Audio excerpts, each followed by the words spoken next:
वक्रतुंड महाकाय सूर्यकोटि समप्रभ निर्विघ्नं कुरु मे देव सर्वकार्येषु सर्वदा।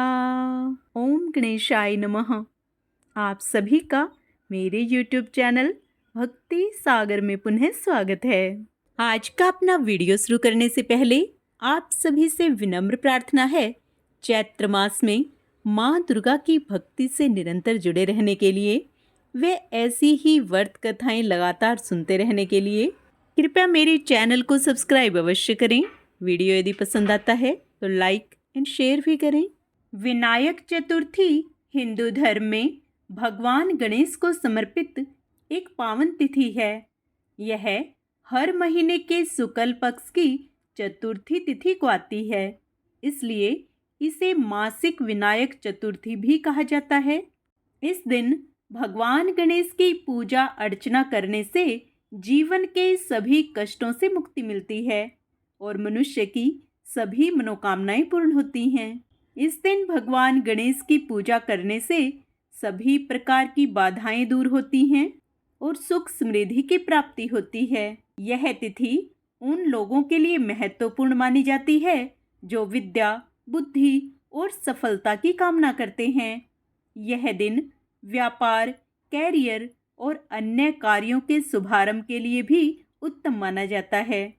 चैत्र माह के शुक्ल पक्ष की चतुर्थी तिथि का प्रारंभ 1 अप्रैल को सुबह 5:42 से होगा।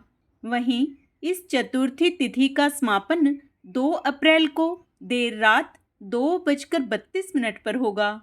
उदया तिथि के अनुसार विनायक चतुर्थी का व्रत 1 अप्रैल को रखा जाएगा। कोई भी व्रत कथा स्वर्ण किए बिना पूर्ण नहीं माना जाता। आइए स्वर्ण करते हैं विनायक चतुर्थी की व्रत कथा। श्री गणेश चतुर्थी व्रत की पौराणिक कथा के अनुसार एक बार भगवान शिव तथा माता पार्वती नर्मदा नदी के किनारे बैठे थे। वहां माता पार्वती ने भगवान शिव से समय व्यतीत करने के लिए चौपड़ खेलने को कहा।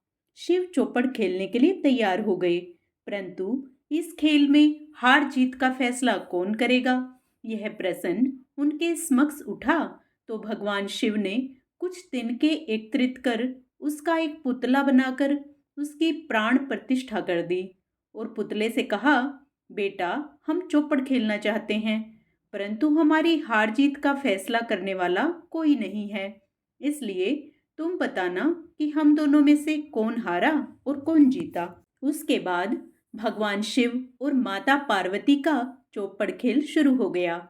यह खेल 3 बार खेला गया तथा संयोग से तीनों बार माता पार्वती ही जीत गई।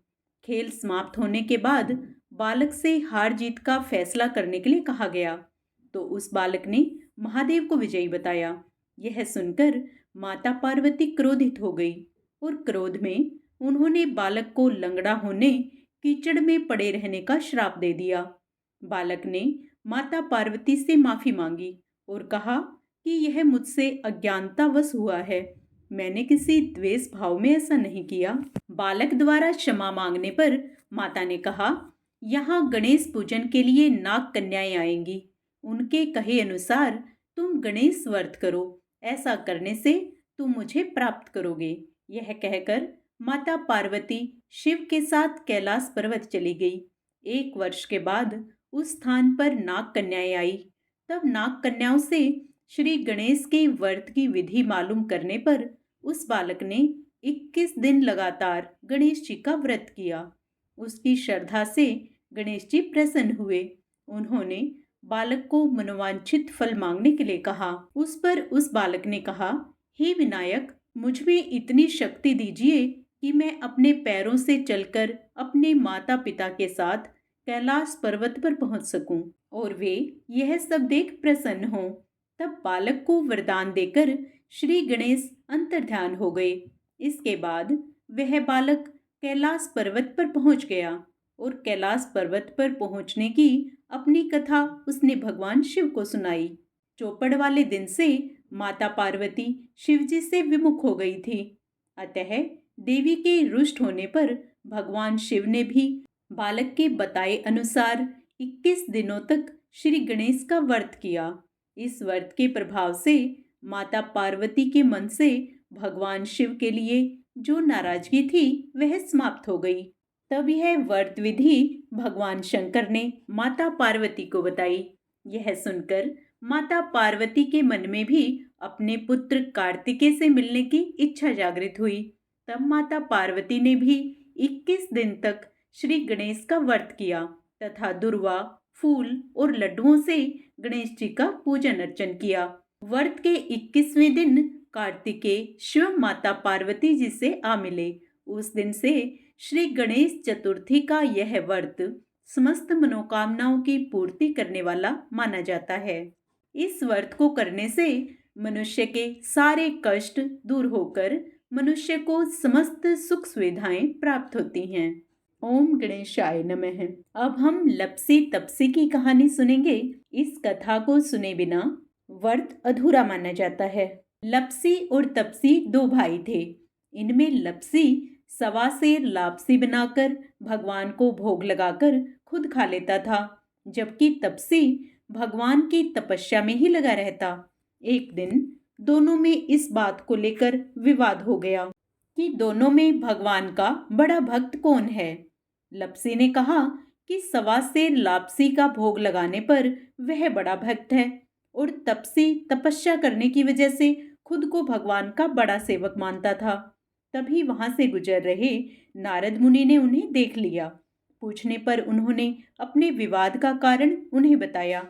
तब नारद जी ने कहा कि इसका फैसला वे कर देंगे। अगले दिन जब लपसी और तपसी अपनी अपनी भक्ति में लग गए तो नारद जी ने चुपके से सोने की 2 भारी अंगूठियां दोनों के सामने रख दी। जब लपसी की नजर अंगूठी पर पड़ी तो उसने कोई ध्यान नहीं दिया, लेकिन तपसी ने तपस्या करते हुए चुपचाप उसे घुटनों के नीचे दबा लिया।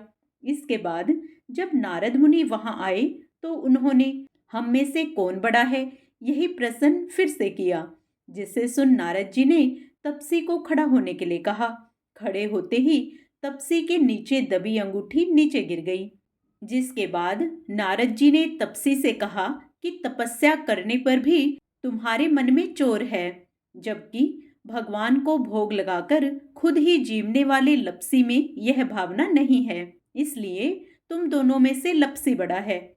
यह सुनकर तपसी शर्मिंदा होकर नारद जी के चरणों में गिर पड़ा और अपनी तपस्या का फल मिलने का उपाय पूछा। तब नारद जी ने कहा कि यदि कोई गायें, कुत्ते और बेसहारा जानवरों की रोटी नहीं बनाएगा, गरीबों को भोजन कर दक्षिणा नहीं देगा और दिए से दिया जलाएगा तो उसके पुण्यों का फल तुम्हें मिलेगा। इसी तरह यदि कोई सारी कहानी सुनकर तुम्हारी कथा नहीं सुनेगा तो उसका पुण्य फल भी तुम्हें ही मिलेगा। तभी से प्रत्येक व्रत कथा के बाद में लपसी तपसी की कथा अवश्य सुनी जाती है। आइए अब गणेश भगवान को प्रसन्न करने के लिए वे व्रत का पूर्ण फल प्राप्त करने के लिए भगवान गणेश की आरती करें।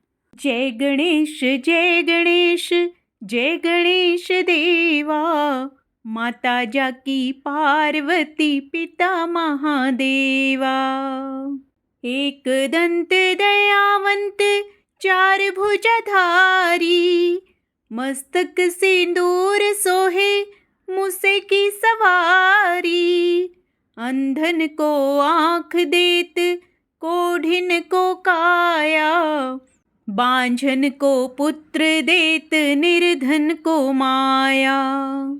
जय गणेश जय गणेश जय गणेश देवा, माता जाकी पार्वती पिता महादेवा। पान चढ़े फूल चढ़े और चढ़े मेवा, लड्डुवन का भोग लगे संत करे सेवा।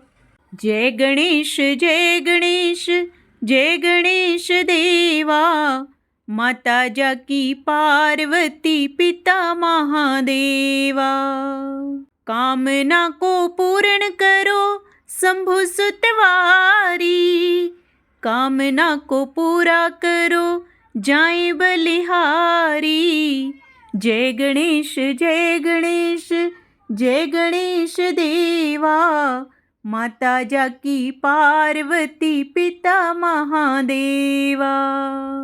ओम गणेशाय नमः।